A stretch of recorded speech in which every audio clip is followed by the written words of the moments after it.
ಕನ್ನಡ ತಾಯಿಗೆ ನೀ ಕೈಯ ಮುಗಿ.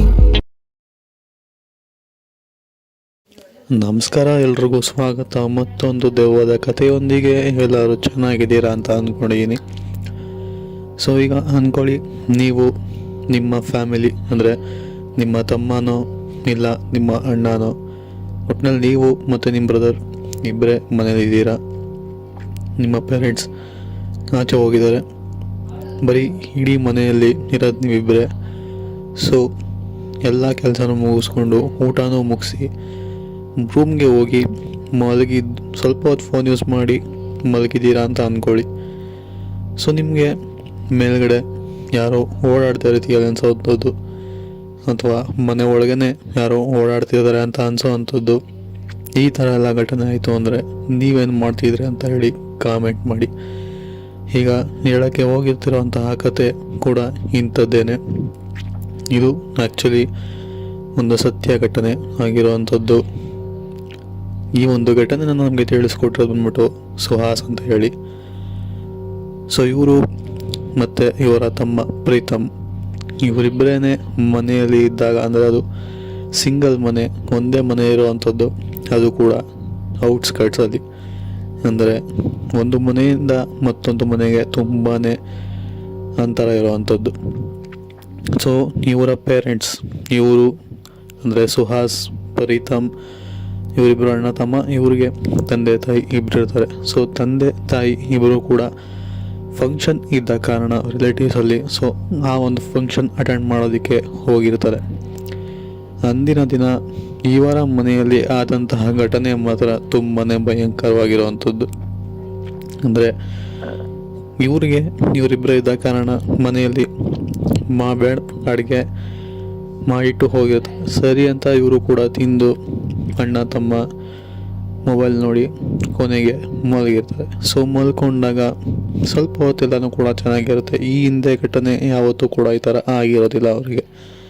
ಸೊ ಮಲಗಿದ್ದಾಗ ಸ್ವಲ್ಪ ಸಮಯ ಆಗ್ತಿದ್ದಂಗೆ ಮನೆ ಒಳಗಡೆ ಯಾರೋ ಓಡಾಡ್ತಿರೋ ಥರ ಅವ್ರಿಗೆ ಭಾಸವಾಗುತ್ತೆ.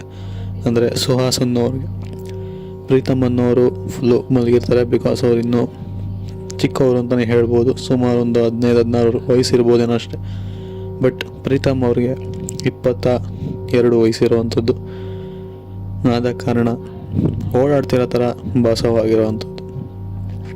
ಸರಿ ಅಂತ ಹೇಳಿ ಇವರು ಕೂಡ ಏನೂ ಇಲ್ಲ ಬಿಡು, ಮನೇಲಿ ಇವನ್ನ ಬಿಟ್ಟರೆ ಬೇರೆ ಯಾರು ಇರೋದಕ್ಕೆ ಸಾಧ್ಯ ಅಂತ ಇವರು ಕೂಡ ಹಾಗೆ ಮಲಗಿರ್ತಾರೆ. ಸೊ ಆ ಒಂದು ಓಡಾಟ ಏನಿದೆಯಲ್ಲ, ಅದು ತುಂಬಾ ಜಾಸ್ತಿ ಆಗೋದಕ್ಕೆ ಶುರು ಆಗುತ್ತೆ. ಅಂದರೆ ಇಲ್ಲಿಂದ ಅಲ್ಲಿಗೆ ಓಡಾಡ್ತಾರ, ಅಲ್ಲಿಂದ ಇಲ್ಲಿಗೆ ಓಡಾಡ್ತಾರ, ಒಂದು ರೂಮಿಂದ ಮತ್ತೊಂದು ರೂಮ್ಗೆ, ಅಡುಗೆ ಮನೆಗೆ ಎಲ್ಲ ಕಡೆ ಓಡಾಡ್ತಿರೋ ಥರ ಇವ್ರಿಗೆ ಅನಿಸುತ್ತೆ. ಆಮೇಲೆ ಟೆರೆಸ್ ಮೇಲೆ ಓಡಾಡೋ ಥರ ಕೂಡ ಇವ್ರಿಗೆ ಅನಿಸ್ಬೋದುತ್ತೆ. ಸರಿ, ಯಾವುದೋ ಬೆಕ್ಕು ಹೋಗಿರ್ಬೋದೇನೋ ಬಿಡು ಅಂತ ಹೇಳಿ ಆ ತಕ್ಷಣ ಗಾಬರಿ ಆದರೂ ಕೂಡ ಸೊ ಹಾಗೇ ಮಲಗಿರ್ತಾರೆ, ಹೇಗೋ ಧೈರ್ಯ ತಗೊಂಡು. ಬಟ್ ಅದು ಓಡಾಡ್ತಿರೋದು ಜಾಸ್ತಿನೇ ಮಾಡುತ್ತೆ. ಸರಿ ಇರು, ಯಾವುದೋ ಬೆಕ್ಕಿರ್ಬೋದೇನೋ, ಓಡ್ಸೋಣ ಮೇಲೆ ಹೋಗಿ ಮಲಗೋದಕ್ಕೆ ತುಂಬಾ ತೊಂದರೆ ಕೊಡ್ತಿದೆ ಅಂತ ಹೇಳಿ ಇವರು ಕೂಡ ಮೊಬೈಲ್ನ ಎತ್ಕೊಂಡು, ಅಂದರೆ ಸುಹಾಸನವ್ರು ಕೂಡ ಮೊಬೈಲ್ನ ಎತ್ಕೊಂಡು ಬರ್ತಾರೆ ಮೇಲ್ಗಡೆ. ಸೊ ಹುಡುಕ್ತಾರೆ, ಅಲ್ಲಿ ಯಾವುದೇ ತರಹದ ಬೆಕ್ಕಾಗಲಿ ಅಥವಾ ನಾಯಿ, ಬೇರೆ ಯಾವುದೇ ಥರದ ಪ್ರಾಣಿ ಅಲ್ಲಿ ಕಾಣಿಸ್ಕೊಳ್ಳೋದಿಲ್ಲ. ಇಲ್ಲೇನು ಇಲ್ವಲ್ಲ, ಮೋಸ್ಟ್ಲಿ ಬಿಲ್ಡಿಂಗಿಂದ ಹಾರಿರ್ಬೇಕನ್ನೋ ಬಿಡು ಅಂತ ಹೇಳಿ ಇವರು ಕೂಡ ಕೆಳಗಡೆ ಬರ್ತಾರೆ. ಕೆಳಗಡೆ ಒಂದು ಬಾಗಿಲನ್ನ ಕ್ಲೋಸ್ ಮಾಡ್ತಾರೆ. ಕ್ಲೋಸ್ ಮಾಡಿ ಡೋರ್ ಲಾಕ್ ಕೂಡ ಮಾಡ್ತಾರೆ. ಲಾಕ್ ಮಾಡಿ ಪುನಃ ರೂಮ್ ಒಳಗಡೆ ಹೋಗಿ ಮಲ್ಕೊತಾರೆ. ಬಟ್ ಈಗ ಮನೆ ಒಳಗಡೆ ಶಬ್ದ ಬರೋದಕ್ಕೆ ಶುರು ಆಗುತ್ತೆ. ಸೊ ಅವಾಗ ಅಂದ್ಕೊತಾರೆ ಮೋಸ್ಟ್ಲಿ ಮೇಲ್ಗಡೆ ಓಡಾಡಿರೋ ಬೆಕ್ಕು ಕೆಳಗಡೆ ನನ್ನ ಬಾಗಿಲು ತೆಗೆದಾಗ ಬಂದಿರಬೇಕೇನೋ ಅಂತ ಹೇಳಿ ಇವರು ಕೂಡ ಹೋಗಿ ಟಾರ್ಚ್ ಹಾಕಿ ಸುತ್ತ ಮನೆಯೆಲ್ಲ ಹುಡುಕ್ತಾರೆ. ಅಂದರೆ ಮನೆ ಒಳಗಡೆ ಅಡುಗೆ ಮನೆ ಆಗಿರ್ಬೋದು, ಅವರ ಪೇರೆಂಟ್ಸ್ ರೂಮ್ ಆಗಿರ್ಬೋದು, ಎಲ್ಲ ಕಡೆ ಹುಡುಕ್ತಾರೆ. ಕೆಳಗಡೆ ಆಗಿರ್ಬೋದು, ಸರ್ಜೆ ಮೇಲೆ, ಎಲ್ಲೂ ಕೂಡ ಏನೂ ಕಾಣಿಸೋದಿಲ್ಲ. ಆ ಒಂದು ಓಡಾಡೋ ಶಬ್ದ ಕೂಡ ಕಮ್ಮಿ ಆಗೋಗುತ್ತೆ. ಸರಿ ಅಂತ ಹೇಳಿ ಬಾಗಿಲು ತೆಗೆದು ಆಚೆ ಕಡೆ ಬಂದು ಸ್ವಲ್ಪ ಆ ಕಡೆ ಈ ಕಡೆ ಕಣ್ಣಾಯಿಸ್ತೀವಿ, ಒಳಗಡೆ ಹೋಗ್ತಾರೆ. ಸೊ ಆ ಸಮಯದಲ್ಲಿ ಕೂಡ ಡೋರ್ನ ಲಾಕ್ ಮಾಡಿಕೊಂಡೇ ಹೋಗ್ತಾರೆ. ಈಗ ರೂಮ್ ಒಳಗಡೆ ಹೋದಾಗ ಅವ್ರಿಗೆ ಒಂದು ಬೆಚ್ಚಿ ಬೀಳಿಸುವಂತಹ ಒಂದು ಘಟನೆ ನೋಡ್ತಾರೆ. ಅಂದರೆ ಮನೆಯಲ್ಲಿ ಅವರ ತಮ್ಮ ಪ್ರೀತಮ್ ಇದ್ರಲ್ಲ, ಅವರು ರೂಮಿಂದನೇ ಮಾಯ ಆಗಿರೋವಂಥದ್ದು. ಅಂದರೆ ಆ ಒಂದು ರೂಮಲ್ಲಿ ಅವ್ರು ಕಾಣಿಸೋದೇ ಇಲ್ಲ. ಇಷ್ಟೊತ್ತು ಇಲ್ಲೇ ಮಲಗಿದ್ರಲ್ಲ, ಯಾವಾಗ ಎದ್ದೋದ ಅಂತ ಹೇಳಿ ಸುಹಾಸನಿಗೆ ಸ್ವಲ್ಪ ಗಾಬರಿ ಆಗುತ್ತೆ. ನಾನೀಗ ಆಚೆ ಬರೋಕ್ಕಿಂತ ಮುಂಚೆ ಅಲ್ಲೇ ಮಲಗಿದ್ದ. ಇವಾಗ ನೋಡಿದ್ರೆ ಇದ್ದಕ್ಕಿದ್ದಂಗೆ ಕಾಣ್ತಿಲ್ವಲ್ಲ ಎಲ್ಲಿ ಅಂತ ಹೇಳಿ ಪೇರೆಂಟ್ಸ್ ರೂಮ್ ಅಂದರೆ ಅವರ ಪೇರೆಂಟ್ಸ್ ರೂಮ್ಗೆ ಹೋಗಿ ಹುಡುಕ್ತಾರೆ, ಅಲ್ಲೂ ಕೂಡ ಕಾಣಿಸೋದಿಲ್ಲ. ಸರಿ ಅಂತ ಹೇಳಿ ಬಾತ್ರೂಮ್ ಆಚೆ ಕಡೆಯಿಂದ ಲಾಕ್ ಆಗಿರುತ್ತೆ, ಬಟ್ ಆದರೂ ಕೂಡ ಓಪನ್ ಮಾಡಿ ನೋಡ್ತಾರೆ, ಅಲ್ಲೂ ಕೂಡ ಕಾಣಿಸೋದಿಲ್ಲ. ಸರಿ ಅಂತ ಹೇಳಿ ಟೆರೆಸ್ ಮೇಲೆ ಹೋಗಿ ನೋಡಿದಾಗ ಅವ್ರಿಗೆ ನೋಡುವಂತಹ ಘಟನೆ ಇದೆಯಲ್ಲ, ಒಂಥರ ಭಯಂಕರ ಅಂತಲೇ ಹೇಳ್ಬೋದು. ಅವರ ತಮ್ಮ ಏನಿದನಲ್ಲ, ಆ ಒಂದು ಬಿಲ್ಡಿಂಗ್, ಆ ಒಂದು ಕಾಂಪೌಂಡ್ ಇರುತ್ತಲ್ಲ, ಸೊ ಕಾಂಪೌಂಡ್ ತುದಿಯಲ್ಲಿ ನಿಂತ್ಕೊಂಡು ಕೆಳಗಡೆ ಬೀಳೋ ಥರ ನೋಡ್ತಾ ಇರ್ತಾನೆ. ಇವ್ರಿಗೆ ಆ ತಕ್ಷಣಕ್ಕೆ ಗಾಬರಿಯಾಗಿ ಅವ್ರ ಹಿಂದೆ ಅಂದರೆ ಅವ್ರ ತಮ್ಮನ್ನ ಜೋರಾಗಿ ಹೂಕೊಂಡು ಓಡೋಗಿ ಅವ್ರ ತಮ್ಮನ್ನ ಹಿಡ್ಕೊತಾನೆ.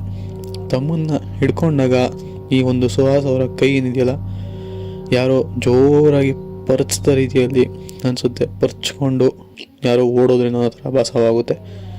ಸೊ ಕೈನ ಕೂಡ ನೋಡ್ಕೊತಾರೆ, ಯಾರೋ ಪರ್ಚಿರೋ ಥರ ಗಾಯ ಅಲ್ಲೇ ಇರುತ್ತೆ. ಪ್ರೀತಮ್ ತಲೆ ಸುತ್ತಿ ಕೆಳಗೆ ಬೀಳ್ತಾರೆ. ಇವರು ಸುಹಾಸನವರು ಎತ್ಕೊಂಡು ಕೆಳಗಡೆ ಬಂದು ಮಲಗಿಸ್ಬಿಟ್ಟು ಪೇರೆಂಟ್ಸ್ಗೂ ಕೂಡ ಫೋನ್ ಮಾಡ್ತಾರೆ, ಈ ಥರ ಯಾರೋ ಓಡಾಡ್ತಿದ್ದಾರೆ ಅಂತ ಹೇಳಿ.